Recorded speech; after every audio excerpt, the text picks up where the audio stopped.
I had not heard from my son in 20 months, until the day he showed up at my door like nothing had ever happened.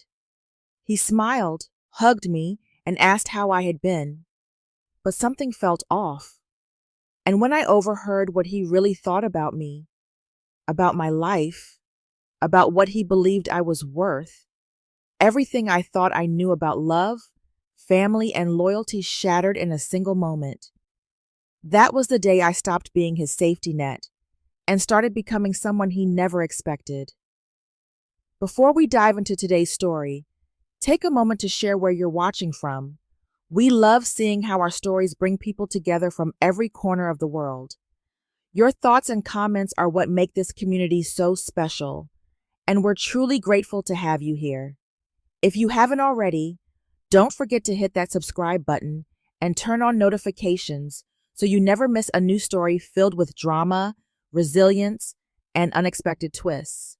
Now, settle in, get comfortable, and maybe grab your favorite drink because this is a tale you won't want to miss. Let's get started. My name is Margaret Collins. I am 69 years old, and until recently, I believed I understood exactly what the rest of my life would look like. I live alone in a small wooden house just outside the historic district of Savannah, Georgia.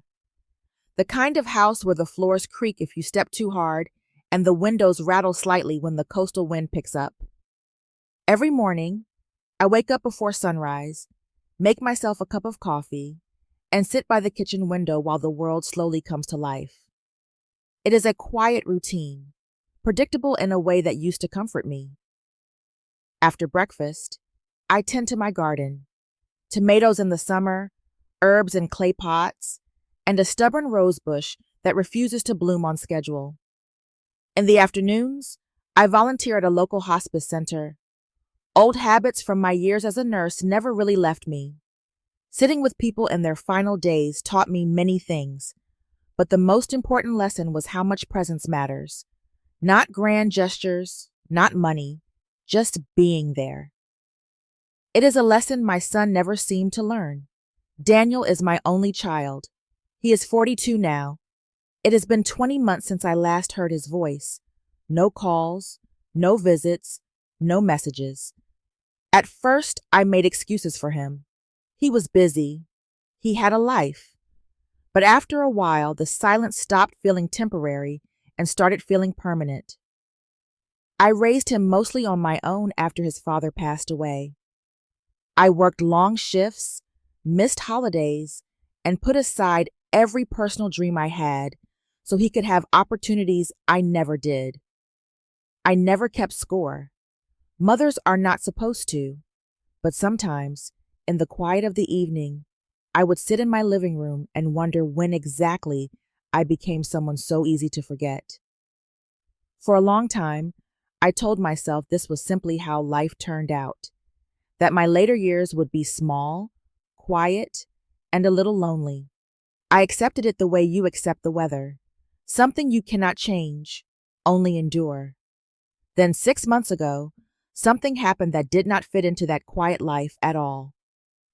I stopped at a grocery store on Abercorn Street on my way home from the hospice. It was nothing unusual. I bought milk, bread, and on a whim I still cannot fully explain, I bought a lottery ticket. I had never done that before. It felt unnecessary, almost foolish. A week later, I checked the numbers at my kitchen table. I remember sitting there, staring at the ticket in my hand, reading the numbers over and over again, as if they might rearrange themselves into something more reasonable. My hands started to shake. I had to sit down because my legs would not hold me. $12 million. Even now, the number feels unreal. I did not scream. I did not call anyone. I just sat there in silence, listening to the hum of my refrigerator, trying to understand how something so large could exist in a life that had always been so small. The first decision I made was not to tell anyone, not Daniel, not my neighbors, no one. Instead, I contacted a lawyer. I set up a trust. I met with a financial advisor who spoke in careful, measured tones, about long-term security and discretion. I listened, I signed documents, and I learned more about money in a few weeks than I had in the previous 69 years. And then I went right back to my routine. I still wore the same clothes. I still drove my old car. I still lived in this house with its creaky floors and rattling windows. To anyone looking from the outside, nothing had changed. But everything had. For the first time in my life, I was not surviving. I had choices, real ones. And with those choices came a quiet, steady thought that I could not ignore. I wanted to know who loved me without knowing what I had. I thought I would have time to find out. I was wrong. If you're still watching and starting to sense that something isn't quite right, comment number 1 below to let me know you're with me. Now let's move on to what happened next. That afternoon began like any other. The air in Savannah carried that familiar warmth, thick and slow, wrapping itself around everything like a blanket that had stayed too long in the sun. I had just finished watering the small patch of herbs behind my house and settled into my chair by the window.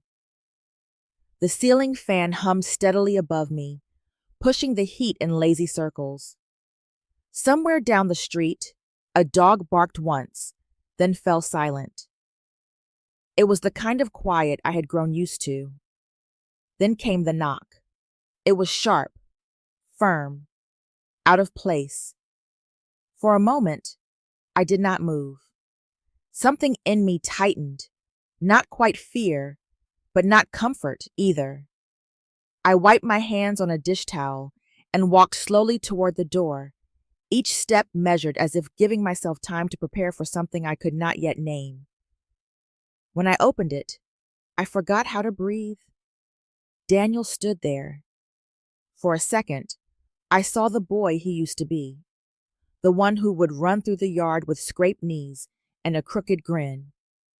But that image faded quickly, replaced by the man in front of me. He was taller than I remembered, dressed in a fitted shirt that looked expensive, his hair carefully styled. There was confidence in the way he stood, but it felt practiced, almost rehearsed. Beside him stood a woman I recognized only from photographs. Erica. She was polished in a way that made everything around her seem dull by comparison. Her posture was straight, her expression composed, her eyes moving quickly, taking in details without appearing obvious. But I noticed everything. "Mom," Daniel said, stepping forward. He hugged me, and I let him. But something about it felt off. His arms were there, but the warmth was not. It was the kind of embrace you give out of obligation, not affection. "It has been a long time," I said. "Too long." I stepped aside and let them in, because that is what you do. You open the door, you make space, even when you are not sure what is walking in. Erica entered first, her heels soft against the worn wood floor. Her eyes moved quickly, almost instinctively. The couch, the curtains, the small television in the corner, the kitchen visible just beyond the hallway. She smiled politely, but her gaze told a different story. Assessment, calculation. I had seen that look before, just not directed at me. We sat in the living room, the three of us arranged in a space that suddenly felt smaller than it had that morning. Daniel leaned forward, elbows on his knees, as if he had practiced this moment. He spoke about work, about opportunities, about how the real estate market in Georgia was growing faster than ever. His words came smoothly, one after another, building something that sounded impressive on the surface. Erica added details here and there, her voice calm, controlled. She spoke about projections, about long-term gains, about timing. I listened, and then almost seamlessly the conversation shifted. They needed capital. Not much, Daniel said, just enough to get started. An investment in their future, in our future, he corrected himself quickly. He said family should support each other, that this was a chance to build something together. I sat there, looking at my son, and felt something inside me grow very still. It was not anger, not yet. It was recognition. The pieces fit together too neatly. The sudden visit, the practiced warmth, the carefully constructed conversation. None of it was accidental. Erica watched me closely now, her expression unreadable. I folded my hands in my lap and nodded slowly. I will think about it, I said. Daniel smiled, relief flashing across his face too quickly to hide. But as I sat there, listening to the ceiling fan hum above us, I realized something important. The hope I had felt when I opened that door was already gone. In its place was something colder, awareness. If you're still here and beginning to question his true intentions, comment number 2 below so I know you're paying attention. Now, let's see how things start to unfold. That evening, after the conversation in the living room had run its course, the house returned to a kind of quiet that felt different from the one I had known before. It was no longer peaceful. It was watchful. I moved into the kitchen out of habit, gathering the cups we had used and rinsing them slowly under warm water. The ceiling fan continued its steady rhythm above me, but now every sound felt sharper. The clink of ceramic against the sink, the faint hum of the refrigerator, even my own breathing seemed louder than it should have been. Daniel and Erica had stepped outside onto the back porch. I heard the screen door close behind them, followed by the soft creak of wood as they settled into the chairs I kept out there. I did not think much of it at first. People often preferred the evening air in Savannah, even when it carried the lingering heat of the day. I was not trying to listen, but the night was still and their voices carried. At first, it was nothing more than fragments, the kind of casual conversation that drifts without meaning. Then Daniel's voice became clearer. He said the house was smaller than he remembered. I stopped moving. He laughed softly, and there was something in that sound that made my chest tighten. He said the place looked worn, outdated, not worth much in the current market.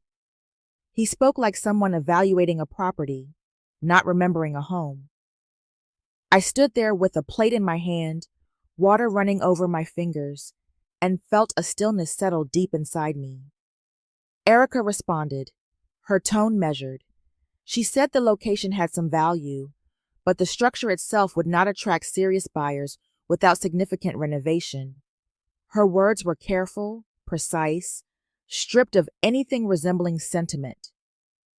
Daniel agreed. Then he said something that made everything else fall into place. He said they would need to convince me to sell, not ask, convince. He spoke about timing, about approach, about how to frame the conversation so it would sound like it was in my best interest. He said I trusted him, that I always had. My hand tightened slightly around the edge of the plate. Erica suggested emphasizing comfort. She said people my age responded to the idea of security, of community, of not being alone. She mentioned retirement communities again, but this time her voice carried a different weight. It was not a suggestion, it was strategy. Daniel said I would agree if they handled it right. He said I was emotional, that I could be persuaded. I closed my eyes for a moment. Images surfaced without warning. Daniel as a boy, sitting at the kitchen table with the homework spread out in front of him. Daniel as a teenager, asking for help I always gave without question.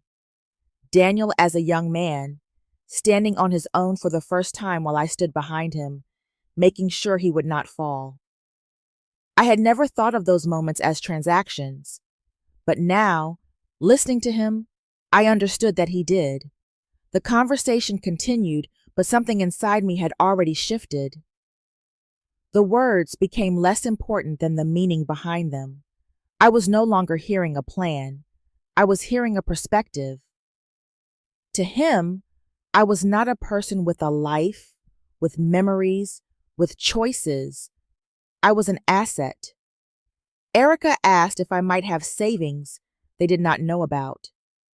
Daniel dismissed the idea almost immediately. He said if I had anything, it would not be much. He sounded certain. For the first time since I had opened that lottery ticket months ago, I felt the full weight of my silence. He had no idea who I was anymore, and perhaps, I realized, he never really had. Their voices softened after that, drifting into topics I no longer cared to follow. I turned off the water and set the plate down carefully, as if any sudden movement might break something fragile inside the room. I did not step outside. I did not interrupt. I stood there, alone in my kitchen, and let the truth settle where hope used to be. By the time they came back inside, I had already made one decision. I would not confront them. Not yet. The next morning, I found something that made that decision even easier. Among the mail was a notice from a financial institution I did not recognize. It informed me that a recent request had been made to review my credit history. The name attached to that request was Daniel Collins. I read it twice, then a third time. This had not been impulsive. It had been planned. I folded the letter neatly and placed it on the table. My hands were steady. Whatever this was, it was no longer about money. It was about understanding exactly who my son had become and deciding who I was going to be in response. If you're still watching and felt that moment shift everything, comment number 3 below to stay with me. Now, let's move into what changed after that. The next morning arrived with the same soft light that always filtered through my kitchen window, but it did not feel the same. The air was still, the neighborhood quiet, yet something inside me had shifted so completely that even the familiar seemed unfamiliar. I woke before sunrise, as I always did, but I did not linger in bed. There was no slow easing into the day, no gentle acceptance of routine. Instead, there was clarity, sharp, steady, and impossible to ignore. I already knew what kind of day this would be. When I stepped into the kitchen, Daniel was there. That alone would have surprised me once. He had never been an early riser, not even as a child. But now he stood at my counter, pouring coffee into 2 mugs as if he had done it 100 times before. He turned when he heard me and smiled, the expression quick and carefully placed. He told me he thought I might like a fresh cup. I thanked him and took the mug, noting how he watched my reaction just a moment longer than necessary. It was not concern. It was anticipation. Erica joined us a few minutes later, already dressed, already composed. She greeted me politely, her voice warm but measured, as though every word had been selected in advance. We sat at the table together, the 3 of us arranged in a space that should have felt intimate, but instead felt staged. The sunlight stretched across the surface between us, catching the rim of my cup. I noticed how the coffee began to cool almost immediately, untouched. Daniel asked how I had been sleeping. He asked if I felt safe living alone. The questions came one after another, wrapped in the language of concern, but carrying something heavier beneath them. I answered simply. I did not offer more than was necessary. Erica spoke about community. She mentioned places designed for people my age, where everything was easier, safer, more connected. She described them with a kind of practiced calm, like someone presenting options rather than making suggestions. Daniel followed, building on her words. He spoke about the house, about maintenance, about how difficult it must be to manage everything alone. His tone remained gentle, but there was a quiet insistence threaded through it. I listened. Each point they made aligned perfectly with what I had heard the night before. The same ideas, the same structure, only now they were dressed in softer language. I found myself watching them more than hearing them. The way Daniel leaned forward slightly when he spoke, as if closing distance. The way Erica remained still, letting her words carry weight without movement. The small glances they exchanged when they thought I was not looking. This was not a conversation. It was a presentation. Daniel mentioned family. He spoke about the future, about stability, about building something together. The words might have moved me once. They might have stirred guilt or obligation, or even hope. Now they passed through me without taking hold. I realized, sitting there, that the most painful part was not what they were asking. It was how carefully they believed they needed to shape me in order to get it. When they finished, there was a pause, the kind that invites agreement. I set my cup down gently and folded my hands in my lap. I told them I needed time to think. Daniel nodded quickly, relief flickering across his face before he could hide it. Erica gave a small, satisfied smile, the kind that appears when something goes according to plan. They believed they were making progress. I let them believe it. A few minutes later, they moved into the living room, their voices lowering into casual conversation again. I remained at the table, watching the sunlight shift slowly across the floor. For the first time, I was not thinking about what I might lose. I was thinking about what I refused to give away. This was no longer about whether they cared for me. It was about whether I would allow myself to be reduced to something they could use. And quietly, without saying a word, I began to decide exactly how I would respond. If you're still here and realizing this situation is deeper than it first seemed, comment number 4 below. Now, let's see how it all begins to come together. By the time evening settled over Savannah, I had already made my decision. The house felt different that night. Not heavier, not tense, but deliberate. Every movement I made carried intention.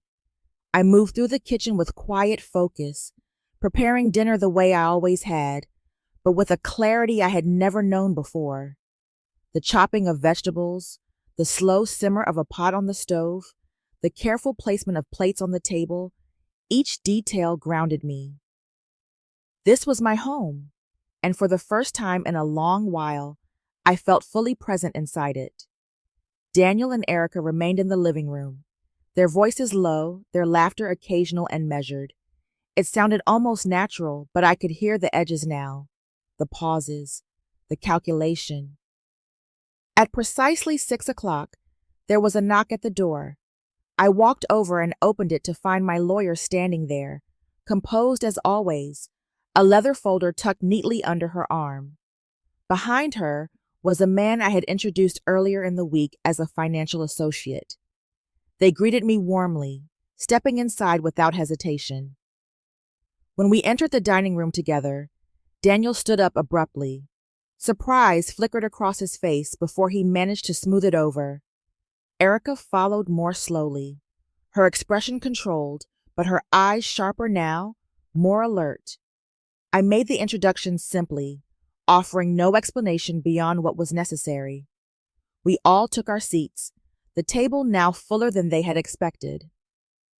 Dinner began with polite conversation, weather, the city, small, harmless topics that drifted across the table without weight. I allowed it to unfold, letting the rhythm settle into something almost comfortable. Then Daniel leaned forward. He returned to the subject of the house. His tone was confident now, more assured than it had been that morning. He spoke about opportunity, about timing, about how selling now would position everything for future growth. Erica added her perspective, her voice steady, reinforcing his points with quiet precision. I listened. I let them finish. The room fell into a brief silence when they were done, the kind that waits for agreement. I placed my fork down carefully and folded my hands together. I told them I had heard their conversation the night before. The words did not rise. They did not sharpen. They simply settled into the space between us. Daniel blinked, the confidence draining from his face in a way he could not control. Erica's posture shifted almost imperceptibly, her composure tightening. I continued, calmly, recounting what had been said. Not every word, but enough. Enough to remove any doubt. Daniel tried to respond, something about misunderstanding, about context, but the effort lacked structure. It collapsed before it could take shape. Erica spoke next, her tone measured, attempting to reframe, to suggest that intentions had been misread, but the edges of her voice were no longer as smooth. I let the moment breathe before speaking again. I explained that my finances had already been structured, that everything I owned had been placed into a trust, that there was no access, no influence, no room for persuasion. I did not raise my voice. I did not need to. The presence of my lawyer at the table made that clear enough. Daniel sat back slowly, his expression shifting from surprise to something harder. The version of him that had been performing all day began to fade. What remained was sharper, less controlled. Erica no longer pretended warmth. She watched me directly now, her gaze steady, calculating in a different way. The conversation did not recover. No one reached for their food again. The plates remained where they were, untouched, as if the act of eating no longer belonged in that room. I sat there, aware of the silence but not uncomfortable in it. For the first time since they had arrived, I was no longer reacting. I was defining the terms. And as I looked across the table at my son, I understood something with complete certainty. Whatever happened next would not be shaped by what they wanted. It would be shaped by what I was no longer willing to give. The silence that followed my words did not feel empty. It felt full, as if everything that had been hidden was now sitting plainly on the table between us. No one moved at first. Daniel's eyes stayed fixed on me, searching for something he could still use. Confusion lingered there for only a moment before it shifted into something more familiar. Resistance. Calculation. He opened his mouth, then closed it again, as if testing which version of himself might work best. He chose denial. He said I had misunderstood, that conversations sound different when taken out of context, that he had only been thinking about what was best for me. The words came quickly, but they lacked the smoothness he had carried earlier. They felt uneven, unfinished. I did not interrupt him. I simply watched. Erica stepped in next, her tone controlled, almost clinical. She spoke about concern, about long-term planning, about how difficult it must be for someone my age to manage everything alone. Her language was precise, carefully structured to sound reasonable. It was the same argument, just dressed differently. I recognized it immediately. I answered quietly, not raising my voice, not shifting my posture. I told them this was not a misunderstanding. I told them I had heard enough to understand exactly what they believed and what they intended. Daniel's jaw tightened. The performance began to crack. He leaned back in his chair, his expression hardening in a way that felt far more honest than anything he had shown since arriving. The warmth he had tried to project earlier disappeared completely, replaced by something sharper, more impatient. He said they were trying to help me. There was an edge to it now, a subtle accusation buried beneath the words. I let that sit in the air for a moment before responding. I told him that help does not begin with planning how to take control of someone else's life. It does not begin with assumptions about their value or their future. My voice remained steady. That seemed to unsettle him more than anger would have. He shifted again, this time more abruptly. The restraint he had been holding on to began to slip. He said I was being unreasonable, that I was overreacting, that I was turning something simple into something it was not. But it was already something else. It had been long before this moment. Erica grew quieter then, watching him rather than speaking. Her role had changed. She was no longer guiding the conversation. She was observing its collapse. I could see it clearly now. The version of Daniel I had raised, the one I had held onto through years of silence, no longer stood in front of me. In his place was someone who measured relationships in terms of usefulness, someone who believed closeness could be reconstructed when needed, and someone who did not expect to be challenged. He spoke again, and this time there was no attempt to soften it. He said that if I continued like this, I should not expect him to be there for me later. That life had a way of changing, and people needed support when they grew older. It was not a threat spoken loudly. It was quieter than that, but it was still a threat. I felt something settle inside me then, not heavy, not painful, just certain. I told him I understood. I told him I was not asking for anything from him, not now, and not in the future, that whatever happened in my life from this point forward would be mine to face. There was nothing left for him to negotiate. He stood up first. The movement was sudden, final. Erica followed, her expression composed once more, though the calculation in her eyes had shifted into something colder. Neither of them reached for the unfinished meal. Neither of them tried to continue the conversation. I remained seated.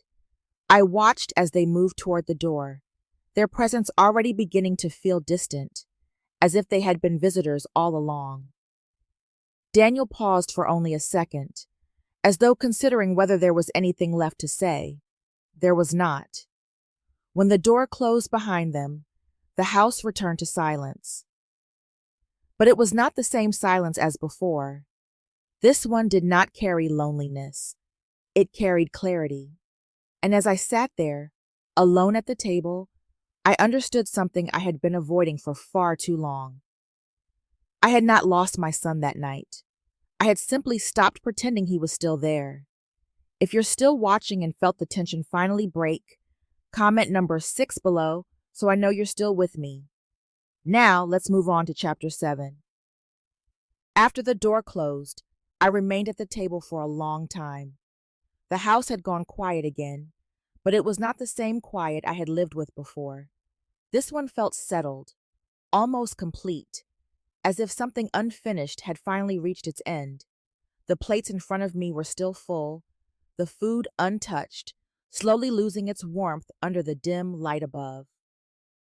I looked at the chair where Daniel had been sitting. It did not feel empty. It felt resolved. Eventually, I stood and began clearing the table. I moved slowly, not out of hesitation, but intention. Each plate lifted, each glass rinsed, each surface wiped clean. There were no sudden movements, no signs of distress, just a steady return to order. I did not cry. That surprised me at first. For years, I had imagined what it would feel like to truly lose my son. I had expected something sharp, overwhelming, something that would break through me all at once. But what I felt instead was quieter than that. It was recognition. The loss had not happened that evening. It had happened over time, in missed calls, in unanswered messages, in the slow fading of presence. What I experienced now was simply the moment I stopped denying it. The following morning, I woke as I always did. The sunlight filtered through the same window. The coffee brewed the same way. The garden waited for me just beyond the back door. Nothing around me had changed, and yet everything had. Before, my days had carried a quiet hope, a belief that something might return, that something unfinished might be repaired. Now, that space was gone. In its place was something steadier. I moved through my routine with the clarity I had not known before. When I stepped outside, the air felt lighter, not because anything had been added, but because something had been released. Later that afternoon, I called my lawyer. The conversation was calm, practical. We spoke about next steps, about ensuring everything remained secure. There was no urgency in my voice, no panic, only direction. Near the end of the call, she mentioned something I had already suspected. There had been an attempt to access my financial profile again, this time more direct. It had not succeeded. The safeguards we had put in place had worked exactly as intended. I listened without interruption. When she finished, she asked if I wanted to take further action. I did not. There was no anger left to fuel that kind of decision. What had been revealed no longer required proof. It required distance. I thanked her and ended the call. That evening, I walked through the house more slowly than usual. I paused in each room, not out of attachment, but awareness. The walls held years of my life, but they no longer defined what came next. I began sorting through what I owned. Some things I set aside to keep. Others, I placed in boxes without hesitation. The process felt less like letting go and more like choosing what still belonged to me. This house had once been a place where I gave everything I had. Now, it was simply a place I was ready to leave. As the sun set, I stood by the window and looked out at the quiet street. I was not thinking about what I had lost. I was thinking about what I had finally decided not to carry anymore. And for the first time in a long while, that felt like enough. By the time Daniel called again, my life no longer resembled the one I had left behind. Charleston had a different rhythm than Savannah. The air carried salt instead of stillness, and the mornings arrived with a softness that invited movement rather than reflection. I had settled into a routine that felt both new and natural. Walks along the shoreline, quiet afternoons tending to a smaller, more intentional garden, conversations with people who showed up without expectation. I was no longer waiting for anything. That was the first change I noticed. The second was that I no longer felt the need to explain my life to anyone.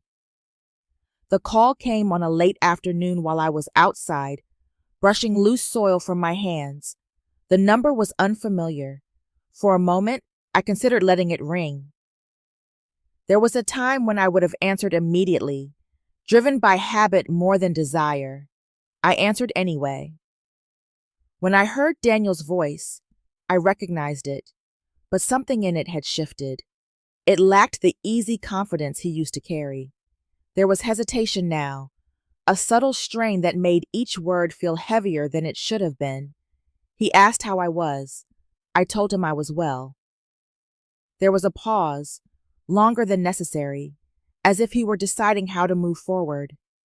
He mentioned the house, the move, things he must have learned from someone else. His knowledge felt secondhand, pieced together rather than shared. I let him speak. Eventually, the purpose revealed itself. He spoke about work first, about how things had not gone as expected. The market had changed, he said. Timing had been difficult. There were complications, delays, pressures that had built quietly over time. Then he mentioned the house they had purchased. The word mortgage carried more weight than anything else he said. I could hear it clearly now.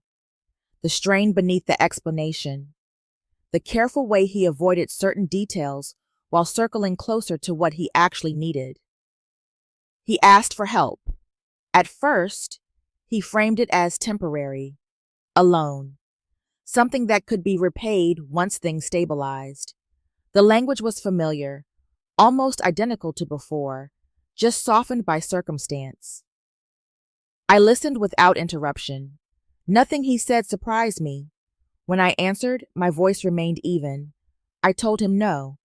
There was a shift on the other end of the line. Not immediate anger, but something building toward it. He asked again, this time more directly. He spoke about family, about responsibility, about how situations change. I understood what he was trying to do. I had understood it the first time. I told him that my situation had not changed in the way he believed. that what I had chosen, that what I gave, I would choose as well. He said I did not need what I had. That statement lingered for a moment. I told him there is a difference between needing something and deciding it matters. The conversation tightened after that. His words came faster, less controlled. There was frustration now, layered over something that felt close to resentment. He said I was being unfair, that I was turning my back on him. I did not respond to the accusation. Instead, I told him that family is not defined by moments of need, but by consistency, by presence, by respect that exists even when nothing is being asked for. There was silence. For the first time, he had nothing to counter with. I told him he could call me any time if he wanted a relationship, but I would not be a solution to his problems. The line went quiet, then disconnected. I stood there for a moment, the phone still in my hand, listening to the distant sound of waves moving steadily against the shore. Then I set it down and returned to my garden. Nothing inside me had shifted. That was how I knew I had changed. If you've made it this far and can see where this is all leading, comment number 8 below. Now let's move into the final outcome of this story. 2 years passed more quietly than I expected. By then, Charleston no longer felt like a place I had moved to. It felt like a place I had grown into. The house by the water had settled into my life the way my old routines once had, only this time, everything felt chosen instead of endured. My mornings began with the sound of waves instead of silence. I would walk along the shoreline before the heat of the day settled in, watching the tide move in steady patterns that asked nothing from me. There was comfort in that kind of rhythm. I spent my afternoons in the garden, or with a small circle of people who had, over time, become something close to family. Not because we needed anything from one another, but because we showed up, consistently, without expectation. That was the difference I noticed most. I had started painting, something I had never made time for before. I was not particularly skilled, but that had stopped mattering. The act itself felt enough. For the first time in years, I was not measuring my value by what I gave away. I still thought about Daniel sometimes. Not with the sharp ache that once followed his absence, but with a quiet awareness. I heard updates occasionally through my sister. His life had stabilized, though not in the way he had once imagined. The success he chased had not come easily. A card arrived one December. His name was signed at the bottom, along with Erica's, printed in a familiar, impersonal script. No message, no explanation. I placed it on the counter for a few days before moving it aside. There was no anger in that gesture, only distance. That evening, I sat on my porch as the sun lowered itself into the horizon, casting long reflections across the water. For the first time in my life, I was not waiting for anything to change. I already had. There was a time when I believed love meant giving without limits. I thought being a good mother required sacrifice in its purest form, that it meant putting someone else's needs before your own, no matter how often it left you with nothing. For most of my life, I never questioned that belief. It felt natural. It felt right. But I understand something different now. Love is not meant to empty you. It is not meant to leave you smaller so someone else can feel bigger. Real love carries respect.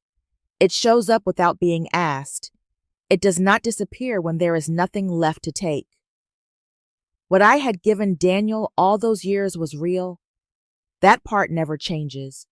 But what he offered in return was not the same kind of love, and it took me far too long to accept that difference. Money did not create that truth.